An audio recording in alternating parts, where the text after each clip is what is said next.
listening to the Caramel Apples Podcast, the apple snack that brings you a retro vibe, both crunchy and sweet, with your hosts, Kennedy Rizzo and Cooper Lee.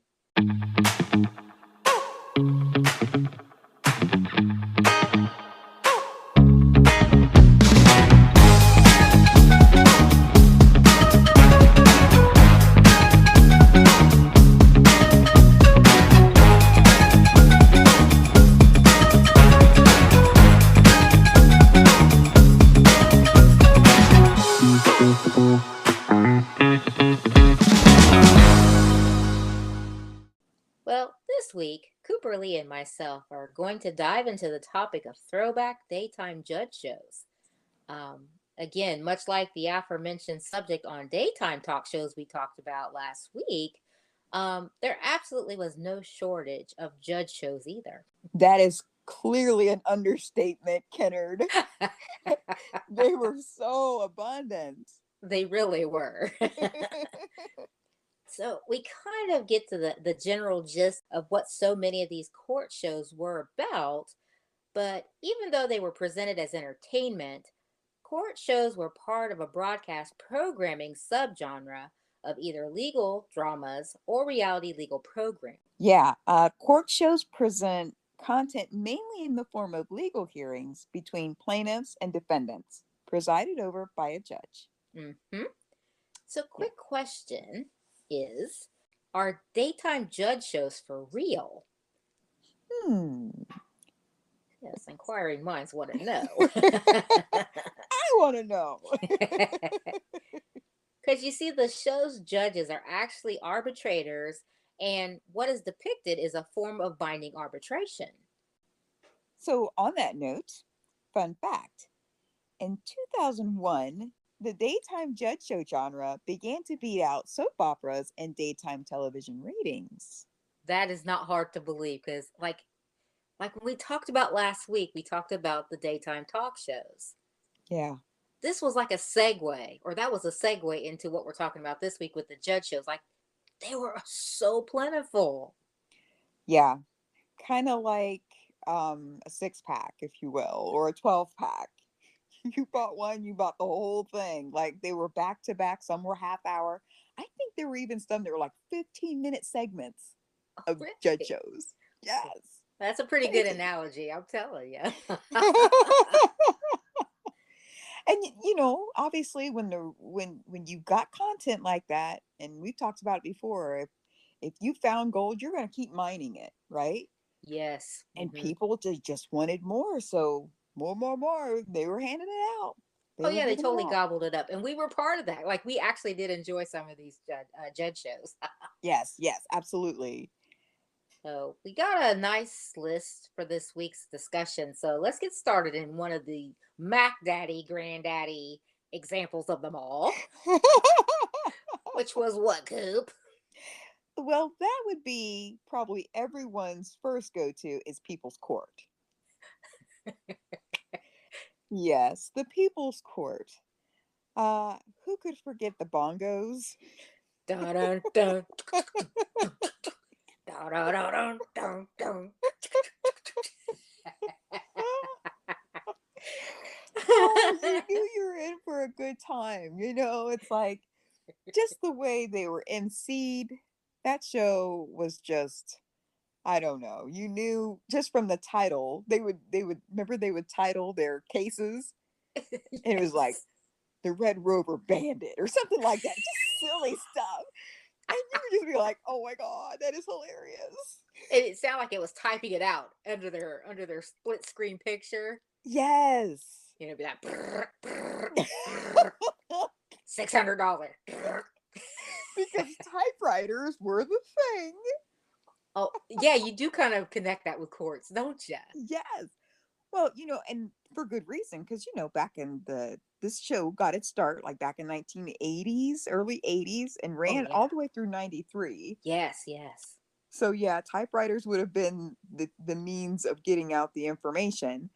But do you remember it was Judge Joseph Wapner? Yeah, he was People's Court. Yes. He was. He was. And I think even the later shows, they still had pictures of those judges who had presided over the court, and his was the one you totally would recognize him. He seemed very judge-like, though. He was kind of no nonsense, but familiar. Yes, yes. And his bailiff was Rusty Burrell, I think. Mm. And he was very, like, you can picture him too. I can't remember him much. Oh, really? Okay. He was like an older guy as well, and he'd stand up there, but he had the gray hair. Okay, Coop. I stand corrected. I see him now. Okay, cool. Yeah, he wasn't old. Like they look similar, kind of with their hair, like you said. Yes. I And gotcha. I do remember there was a pop culture reference to this judge show back in the day. Probably everybody's seen a little movie with Dustin Hoffman and Tom Cruise, and he had to see his Wapner. He had to see. I think it was 3 or 3:30. He had to make it to Wapner. That's cute. Yes. Yeah, he would have a whole meltdown if it didn't happen. Yes. This was not good. So you needed a drink box and Wapner, and he was a happy camper. So what's interesting though is I don't know if you remember, for a long time, you and I, we went without cable for a long, long time. Hmm. So we had lost touch with the show, but when we got cable back, it picked back up. Like, we never realized that People's Court had actually gone away for a while. Right. And that was kind of surprising to find out. But in the meantime, there had been other judges that came on. There was Judge Cook, I believe, from 97 to 99. Yeah, Ed Cook. Yeah. And also Judge Judy's husband, Jerry Scheinlin, who came on from Yes. 99 to 2000. Yeah, which was a short stint, but yeah, and yeah, he was pretty enjoyable. Yes. So, along with the judges, and we cannot forget Judge Milian, because that's who was presiding when we did get back on. Yes. So they did a syndicated stint with Wapner, but then these other judges we talked about, and then Milian, she has been the constant now, and I probably People's Court will be canceled when she decides to hang up her robe. She's pretty no nonsense too. I enjoy Yes. her the way she presides. Yes. And we kind of mentioned Judge Wapner's bailiff, but there's also these other well-known bailiffs, which would have been like Douglas McIntosh. That's Millions. Yeah. And I guess there was a bailiff Jones and also a bailiff Longobardi. That's quite a few. Yes. Yes. Okay. And then we think about kind of outside the courtroom, or ones that you hear their voice, like voiceovers. Yeah. Or the outside interviews after the court cases have been decided upon. What's his name? Doug Llewellyn. Yes, Doug Llewellyn. Oh my goodness, that guy. I liked him. I like snarky, sarcastic people. I like sarcasm. Yes. This guy, he oozed of it. He did. And he was one of those people. I don't know if you were like me, thought that he was the announcer that was because he had that sarcastic tone. He did. So the person that actually was the announcer was Jack Harrell. And they did a good job picking those two men because they sounded similar with the same kind of sarcasm, snarkiness in their voice. So it seemed like one and the same. Yeah, and it's funny because then the case would be done. They come out through those doors, and there's Doug Llewellyn, and he'd be like, "So here we are. We're talking to the loser. How do you feel about losing?"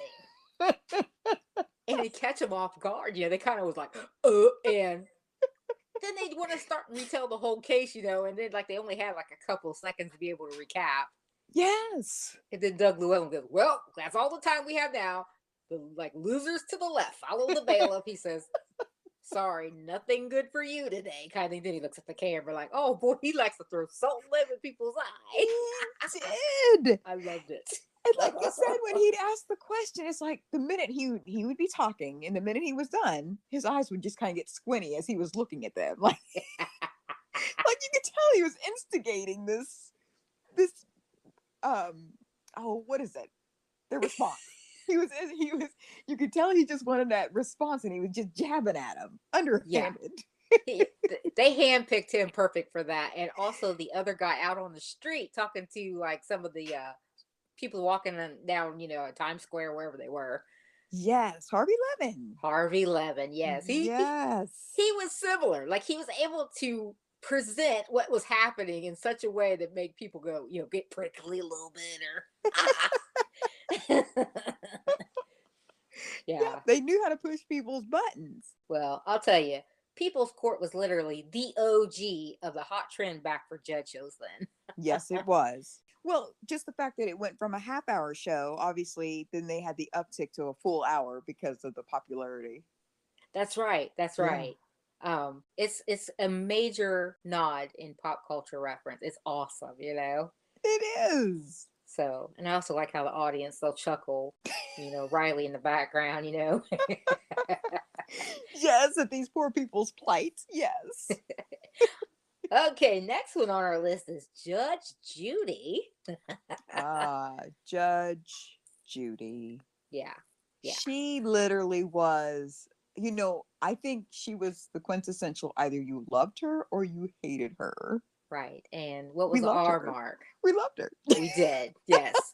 And it's interesting, Coop, because a lot of people that they don't. Mm-hmm. I don't know. I think society split down the middle. If you like her, I think you had common sense. That's all she was about. She was like, Yeah. this is not hard stuff here. Like most of the cases that came before her, she's like, why are we talking today? What is going on? Let me set you straight because you're not using common sense or we wouldn't have a court case today. All you got to do is use common sense and get out of my face. Right. Yes. I mean, and she had a way of even getting the audience to just shut up. Oh yeah, she was serious. Yeah, like I think I can only remember maybe a handful of times where she would allow the audience to get a kick out of what she said because it was actually funny and she actually laughed along with them. But for the main, no, she was like, shut up. Yeah, yeah. And So, yeah, nobody, and I think she scared people. Like they yeah. went on the show, but I think they were terribly sorry after. Like hindsight's 2020, they're like, what were we thinking? Yes, yes. We just got our butts handed to us. We're sad about that. It seemed like a good idea at the time. But she was probably one, in our opinion, probably one of the most famous and entertaining judges on our list. Oh yeah, absolutely. And I think she got the highest honor of the highest rating talk show, and got an Emmy, from 1996. For many many years she had that, I believe. Wow. That's Yeah, cool.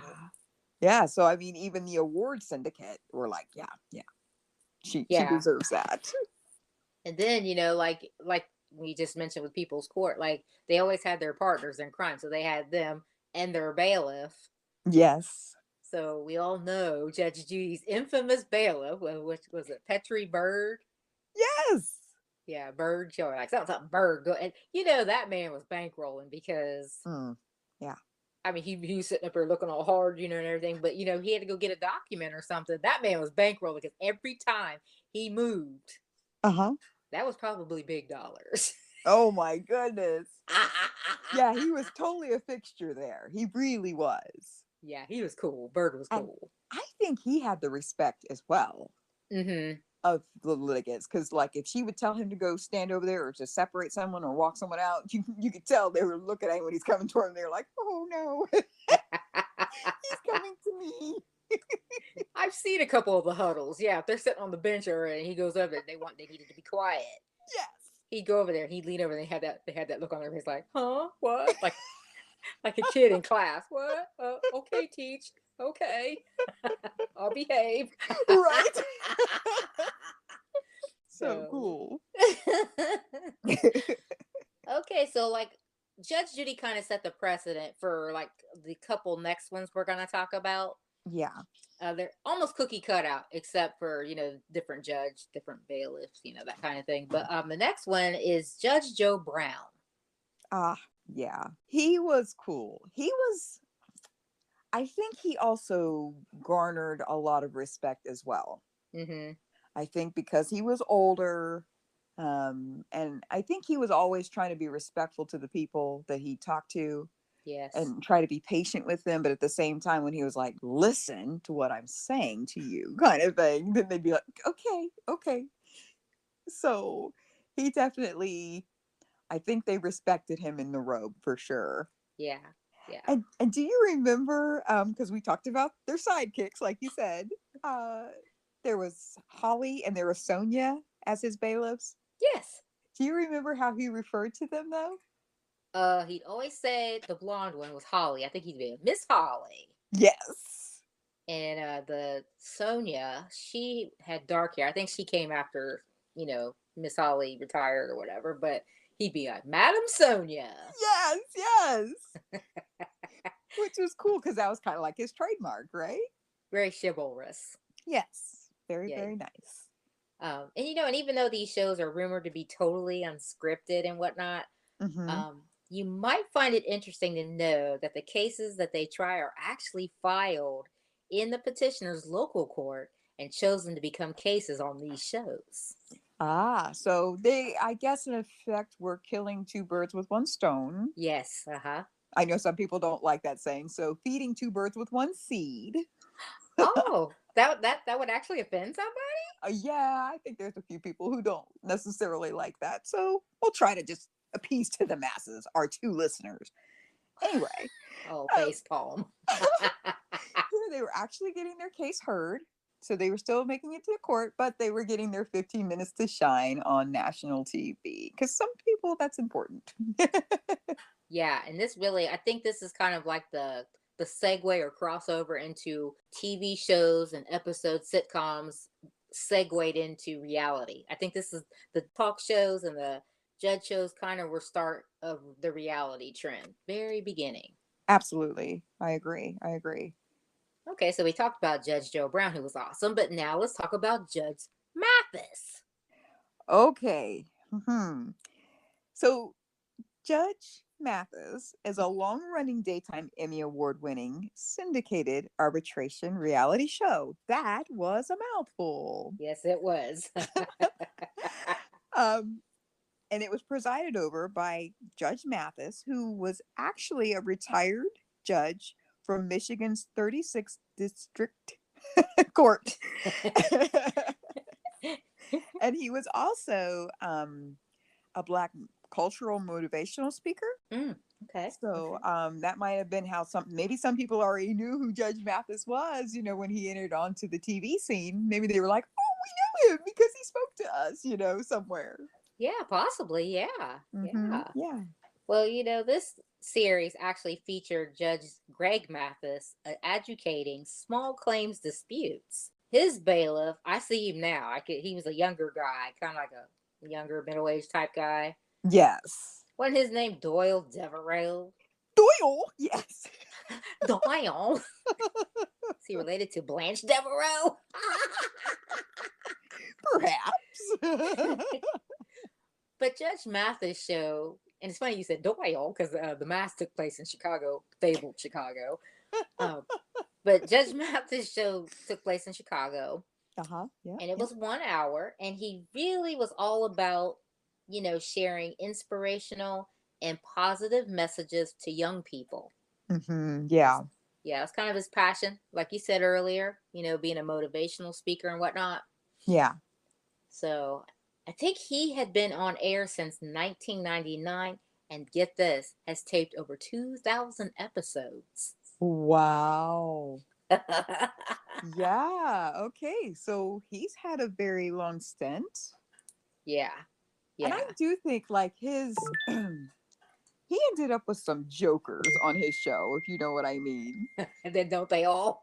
Yes, but I think he, out of the ones we've actually showcased, he seemed like he ended up with some serious jokers. He yelled at him. Oh, he didn't have no patience for stupidity. Oh, Judge Mathis, boy, he'd blow his top. Yes. And maybe he was having a bad day, so they're like, let's bring in some litigants that might make him go over the top. And Coop, we have a family friend that Judge Mathis kind of reminds me of. He puts me in mind of him. That like the personalities and everything are kind of similar. Oh, yes, yes. I know who you're talking about. Yeah. Yes. Yeah. A little bit of a temper. You can't stand stupidity. We'll let you know it's happening and want you to stop. That's pretty funny though. Yes. So on the flip side of Judge Mathis, do you recall there was one called Texas Justice? Yes, I did watch that one briefly. Yes, and that one came out in the early aughts. Hmm. But it only lasted about 5 seasons.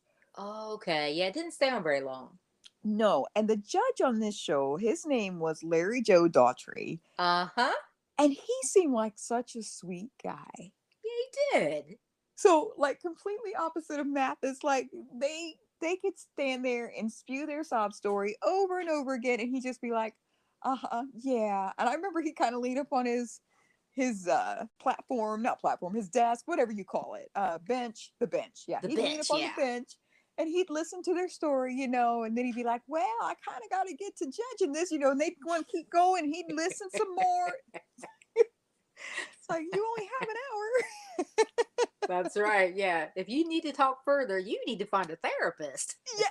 So they were definitely pulling on his heartstrings. Oh, one of the kinder judges of the bunch. Yes, absolutely.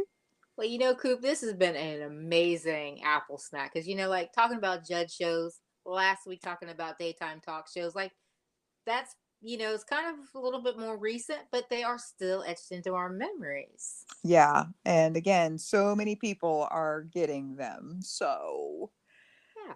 I I don't mean, see them ending anytime soon. no, and everything's all watered down. I think there's still some on or whatever. And they got the common relics of a judge show, like I said, the bench. They got the judge with the robes and the gavels, and Yes. they got their little quarters off to the side that they come marching out of in front of the camera and all that stuff. So, like the shows that we talked about this week, those set up a template of sorts Hmm. for some of the newer, watered down stuff that they got going now. But some of those shows, they really do owe a lot to what we just talked about, to the veterans, to the OGs, right? Yeah, absolutely. Yes, there's always a start somewhere. And one other quick note before we tie this up, we all like with the daytime talk shows, they always wanted to solicit for audience members, or if somebody had a court case that they would like to bring on a certain judge show on national television, they'd always put it out there. You could write to a certain address, visit a website because it's a little bit way before social media in a way. Yeah. Uh-huh.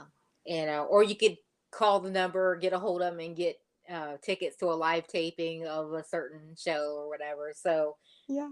this was all kind of commonplace. It was such a mainstay back in during this time, and it's so familiar. It's crazy familiar. Oh my goodness. So This was fun today. it was. It was. I'm glad we got to talk about it, and join us again next time for some more retro magic. And that's it for this week's Apple Snack. But as you know, there's always more where that came from. So stay tuned. Subscribe, review, and spread the word. See you next time in the Retro Orchard, and thanks so much for listening.